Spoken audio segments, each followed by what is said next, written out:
Thanks for the support as a channel member, Johnny Comber.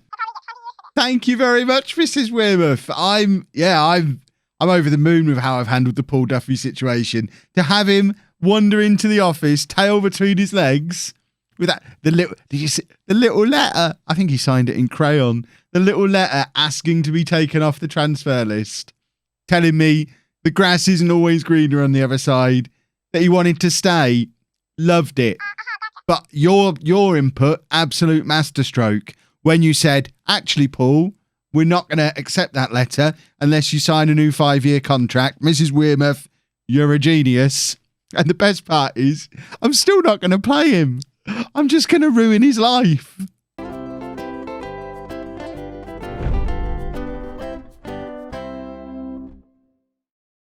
Hello and welcome to part 104 of the Greek Odyssey. I'm Kevin. Coming up on today's episode, we have our Barcelona double header. We faced them home and away in the Champions League. Since you were last with me, we finally conceded a goal in the league. It was very sad. It is still just the one. We've scored 28, conceded 1, 7 from 7 to start the season. And we have Sanchez and Williams, our two 6'4" wingers, 13 goals between them so far this season in the league. Claudio Sanchez is having, frankly, a ridiculous season. 9 goals from 5 appearances in the league. I wasn't planning on... I didn't realise it was quite that ridiculous. I was planning on playing Chermont today, but you know what? The form Sanchez is in. How do I not play Claudio Sanchez when he's playing like that? That would be ridiculous. The other big news is Paul Duffy is off the transfer list. As you can see, we've just got 3 grumpy boys now. Duffy is still supporting Milo. Unhappy with manager's treatment of teammate Milo. Shut up, Paul. But he's taken himself off the transfer list. I have tied him down to a new 5-year contract. He probably thinks he's won as well because he got a big pay rise out the back of it. But for me, the goal was tie him down for 5 years. If he forces his way back into the team, lovely. If not, who cares? He's not going to get his dream move to Tottenham. I can now hold out for 5 years. By the time this contract ends, he'll be 33 years old. You can go on a free transfer to Spurs at 33, Paul. But I suggest you just get your head down and try and win the Champions League with Apollon rather than being a rascal. Yeah, with your stupid hair. So, this is the team we're putting out there to face Barcelona in our home game. We've got Tennessee in goal, a back four of Kansarovic, Bilbao, Hernandez and Solorzano, Milo at the base of the midfield, Dominguez and Leica ahead of him, Sanchez, Carnevali and Pedraza are the front three. Obviously, 2 former Barcelona men in the starting lineup, Pedraza and Bilbao. Font is also a former Barcelona man. There's going to be lots of players with points to prove. Richard's still not match fit. He has been playing games. It's not that I'm not playing him. He's started 3 games in the league now, but he's just taking a long time to get fit. Sonny, similarly, been starting games, struggling for match fitness. So Carnevali starts against Barcelona, which seems insane, but we've got Richard. Why did that go back to Sonny there? We've got Richard and Sonny who can come off the bench as and when they're needed. So we'll go with Carnevali initially and see how things go from there. It is a big night for Claudio Sanchez. The form he's been in, I would absolutely love it for him to really announce himself properly in Europe again. It's been very hit and miss for Sanchez over the years. He's had brilliant seasons. He's had terrible seasons. He's been in and out of the side because of the non-EU player restrictions. But he's finally getting a proper run in the team and he's rewarding me with the form of his life. Now I want him to do it in Europe. Obviously, he has got 2 goals in a Champions League semi-final on his CV. Let's see if he can have a couple of goals against Barcelona as well. Couple of goals past Ryan Lawson in the Barcelona defence. That'd be lovely. Dominguez plays Solorzano in here. This is the perfect Sanchez position. Cross comes in. It actually is Leica who ends up with it, but there is Sanchez. Sanchez plays it into Leica. Skips past his man. What a goal from Leica. That's why Duffy doesn't play for us anymore. Leica has just had his official upgrade to being a world-class talent. At 22 years old, I think Leica is. The Duffy nonsense gave him his opportunity, and this is his starting spot now. It's Leica and Dominguez, and they're what, 22 and 24, I think. They could be our starting midfield pairing for the next 5 years. They're both EU nationals, so there's not going to be any being forced to sell them like there was with Cordoba and Lencina previously. These 2 boys are a world-class central midfield partnership. Duffy is theoretically world class as well, but still sat on the naughty step despite signing his new contract. And things are looking very good at Apollon, and I'm very happy about it. Barcelona on the attack, the header off the crossbar, maybe? It looks like it wasn't. It's not gone down as woodwork, so just off the top of the goal. We're not going to worry about that kind of thing. Solorzano with the long throw, looking for Pedraza, who flicks it onto Carnevali, back with Pedraza again. And how different might things have been if it was Big Williams in there getting the flick on. He's not actually on the bench today because we have such a strong bench now. Obviously, Duffy missing out, Williams missing out. Who do I take off that bench to get those boys on there? It's not just me sulking. I genuinely think Font is a better midfielder than Duffy for the way we play. Maybe I'm being biased slightly after what's been going on with Duffy.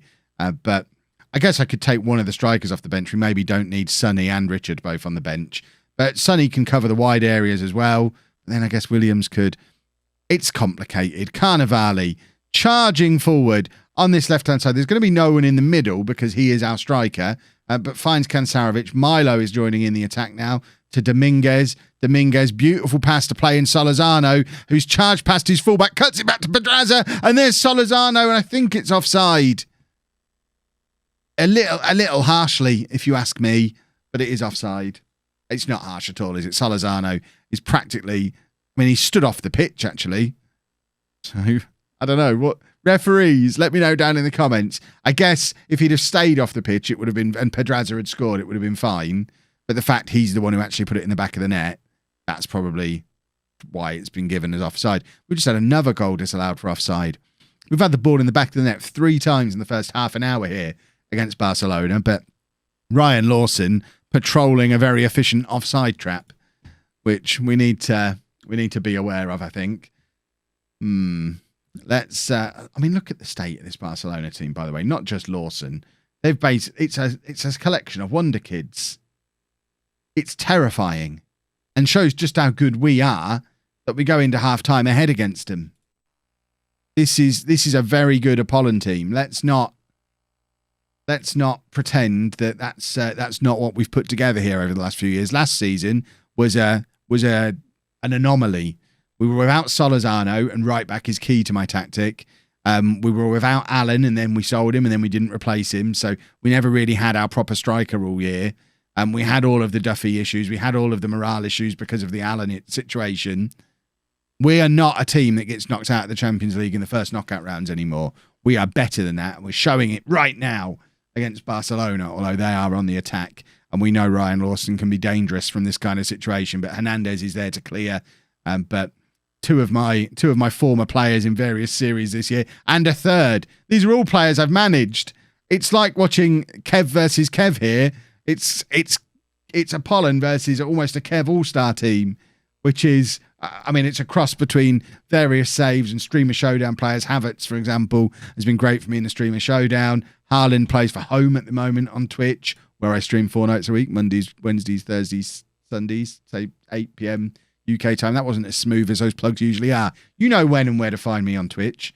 The links are all down in the description below. We are going to take off Carnevali for Richard. And this is where I would like to be able to bring on Williams. He's not there. Robert Font can apparently play out on the right-hand side. So, you know what? One former Barcelona man off, another one on. But I think Williams should be on the bench ahead of Sonny. Situations like that. So I'll try and bear that in mind for the return fixture coming up against Barcelona. Solorzano does brilliantly here. We missed him so much last year. As much as I've loved Kalapitas, he's no Solorzano, is he? Sanchez. Kansarovic. What a goal from Kansarovic to make it 2-0. It's an absolutely stunning goal. It is Apollon Smyrnis 2, Barcelona 0. And our 2 fullbacks were both fantastic here. Sanchez very much involved again. But what a goal on his weak foot from Kansarovic. He has no business hitting a shot like that. It's a once-in-a-lifetime goal for a left-back. And he's done it. And I'm very happy about it. Right, Solorzano is tiring, so needs to come off. We've got Stuart Smith, who can come on at centre-back. Hernandez can go out to right-back. And that is... We could have brought Jair on to do the same thing. I don't know that we actually need Smith and Jair on the bench at the same time either. There's probably a way to get both Duffy and Williams onto this bench and give us a little bit of variety of different types of player. There's Richard, and that's number 3. Or has it been disallowed again? No, I think it's been given. A 3rd goal of the season for Richard, and it's 3-0 to Apollon, and we've beaten Barcelona comfortably in the Champions League. Could this be our year? Lovely header from Richard, and I'm getting very, very excited about how this Apollon team is playing. This is awesome. Hernandez now, as we look to make it 4-0, and it has been all Apollon. Hernandez crosses over. Who's he looking for? Milo is hovering there. Plays it into the path of Kansarovic. Sanchez is in, and Sanchez forces the save out of the goalkeeper, but we've got time for one more corner. In fact, we didn't get to see it. We got the counter-attack from Barcelona, and it's cleared via Hernandez. And I don't even... Who was it who actually played the ball forward in the end there? Hernandez is across again. I think, is that Hernandez 32? That is Hernandez. Hernandez is a good defender, as is Smith, who's been getting more and more game time. A little bit of criticism for bringing Smith in as my Allen replacement last January, but Smith is another very solid defender. In fact, I don't know if I've mentioned, I sold Michaelis like 2 episodes ago, and I completely forgot about it. He wanted to leave on deadline day. No, it was after deadline day. That's why it wasn't included in the transfer special. I can't believe I've left it this long to tell you we've sold one of our longest serving players. But if we just go to the transfer history, this is where Michaelis has been. We sold him on, I guess it's England's deadline day. He's gone to Arsenal for £17.25 million, where he's not really playing for them, but then he wouldn't have been really playing for us either, because our centre-back depth is absurd. Bilbao, Hernandez, Jair, Smith, Armando, who's not even on there, all ahead of Michaelis in the pecking order. It was time for him to go, especially because he wasn't even homegrown in Greece, because he's homegrown in Italy, because that's where he did his development. So he wasn't even counting towards our homegrown in nation players for the Champions League. So that's the reason I've insisted on keeping Kalapitas around, because he's homegrown at club. Michaelis, there was just no reason to keep him, even though he's Greek. So Michaelis has gone. And now we're awesome, apparently. I don't know. Let's go play Barcelona again, I guess. Couple more wins, as you would expect. More goals for Williams. The man is a machine.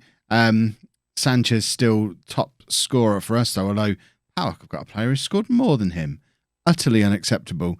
But we are now heading to Barcelona, 4-hour away game there, and this is the team that we're going with. What's that? Oh, okay. He's happy with my... I thought that was against me, but that's against Milo. Hold on. What's the situation here? So Milo wants to join Tottenham. Obviously, Duffy agrees. Everyone else disagrees. I may have rotated Tennessee out of the team too much in league games as well. So Tennessee will start a few league games in a row now. I don't think he's started a single league game since the Champions League run started. So I've over-rotated. Salakis has played a lot of football. Tennessee will play every game until Christmas now if he stays fit. But our team for Barcelona are away. We've got Tennessee in goal. A back four of Kansarovic, Bilbao, Hernandez and Solorzano. Milo at the base of the midfield. Font and Leica ahead of him. Chermont, Sonny and Pedraza as our front three. Sonny is supposedly on the verge of call-up to the Brazil squad. Although his match fitness is now lower than Richard's. So I'm actually going to start Richard up front and do that, I think. I know Font in for Dominguez is a big call, especially after earlier in this episode I said Dominguez and Leica is our partnership for years to come. Font's just been in better form, particularly recently, so I think we are going to go with Font. But we will start Richard. I think this might be Richard's first start. Well, this is Richard's first start in the Champions League. He started a few league games, but fingers crossed we can keep our run of form going. We are the underdogs. Do a nice little underdog team talk. A win here and we're through to the knockout rounds already, which would be absolute madness. We're not going to win here. We're away against Barcelona. If we can find it, if we can somehow draw this game, I think that is a huge little victory for us as well. We can win by drawing, but you know, it's Barcelona away. It would be something pretty special if we managed to avoid defeat here. And as we approach the half-hour mark, it looks like that's what we're trying to do, because we've had one shot, we missed, and there's been no highlights yet. We're playing our same system we always play, but it's clearly not being very effective going forward today, but is acting as a nice little spoiler. Weirdly, Barcelona have got a lot of players who are already tiring. A lot. Clearly, they need to be doing a little bit more rotation. I'm I'm almost tempted to tell us to push on and try and win the game. We're the underdogs. Go and give the fans something to cheer for. I'll be happy if this ends 0-0, but in the circumstances with Barcelona looking shattered, I don't think it would hurt for us to try and test them a little bit. Here is Richard, our first proper look at him turning and running with the ball, and he just gives it away immediately. He's not really a turning and running kind of guy. He's a scoring the goals 40 yards further the other way kind of guy. Here's Haaland for Barcelona. It's headed clear by Kansaric. I thought for a second the ref was calling that back for a penalty, but he hasn't done. Chermont, who is a left-back playing on the wing, or maybe a winger who often plays left-back. Either way, should be getting the tackle in there. We're almost doubling up left-backs with both of them in the team. And I think, has Chermont just scored an own goal there? He has. He's not had a very good day, has he? Claudio Sanchez is likely to be coming on in the near future. In swinging corner, and it's just hit the back of Chermont. There was no Barcelona player anywhere near him, and that is pretty disappointing. And I think we do need to shake things up a little bit. Maybe not right now. We'll give it a minute. Barcelona have got another corner. A defeat here is by no means a disaster, because if... No, it's maths with Kev time. Oh dear, that's poor. I think Tennessee has made a little bit of a slip up there. Let's look at that from the other angle. I would expect Tennessee to do a little bit better with that. I certainly don't expect to come to Barcelona and be done in by set pieces. This is what it must feel like to play against us. It's not Tennessee's fault. We've kind of just all got on top of each other a little bit there. And it was just a bit rubbish. But we've still only had one shot on target in the first 70 minutes of this game. Pedraza has been awful. And again, I've not got Williams on the bench. But we can bring... Well, I want to get Sonny on. Solorzano's having a poor game. And so is Pedraza. So Sanchez can come on for him. So Chermont actually gets to stay on the pitch. Which is... he's not had a terrible game. He just scored an own goal. So actually, he's probably had a better game than most, because it would have been marked down for scoring the own goal. And his rating is still not as low as any of the players we've just taken off. Bilbao plays it forward to Chermont, who needs to repay the faith I've just shown in him by leaving him on the pitch. He's done very well here. Chermont dancing past players. If Kansaric can get there, it's a crossing opportunity. Cross does come in. Sonny can't quite get the shot away, though. And Barcelona just get it clear quick. But we have a corner. Did you know we've got a 6'6" defender? This is an opportunity for him. Milo with the in-swinger. And it ends up nowhere near any Apollon players. And Barcelona have got a counter-attack here. It's 2-on-3, sort of. Although they had another player charging through as well. I'm not upset about this, because we beat them in the other fixture. There's some poor performances on there today. I think the lads should have done better individually. Like Milo, that's a very poor performance. But if this had been a knockout game, we're 3-2 up on aggregate still, and we'd have definitely taken 9 points after 4 games in this group. When we looked at the fixtures, now we know we've just got to beat Porto at home, which I think is the first game of tomorrow's episode. I think it's Porto at home and then Zenit away. It could be the other way around. Either way, we've got to expect to beat Zenit, regardless of whether it's home or away. And that'll then be enough. It won't matter what happens against Porto. And as we beat Porto away from home, we should definitely be able to beat them at home. I think we're not only still looking pretty comfortable, I think we're still looking pretty comfortable for winning the group, because Barcelona slipped up against Porto. What's it? Spain boss Jose Mourinho. Why is he managing Spain? And he's very old, 68-year-old Jose Mourinho. Is he doing his normal tour around all the national teams? Yeah, there we go. This always seems to be the way in FM. France, then Portugal, then Netherlands, then Spain. He's been an international manager for nearly 10 years now, and just working his way around everybody. Surprised he's not managed England. That's probably next on his list. But that leaves us Champions League group looking like that. 2 games still to play. I think we can win this group. I think there's a very good chance we win our final 2 games, which is awesome. If you've enjoyed that, please make sure you leave a nice big thumbs up on there for me. Subscribe to the channel for daily Football Manager videos. And thank you very much for watching.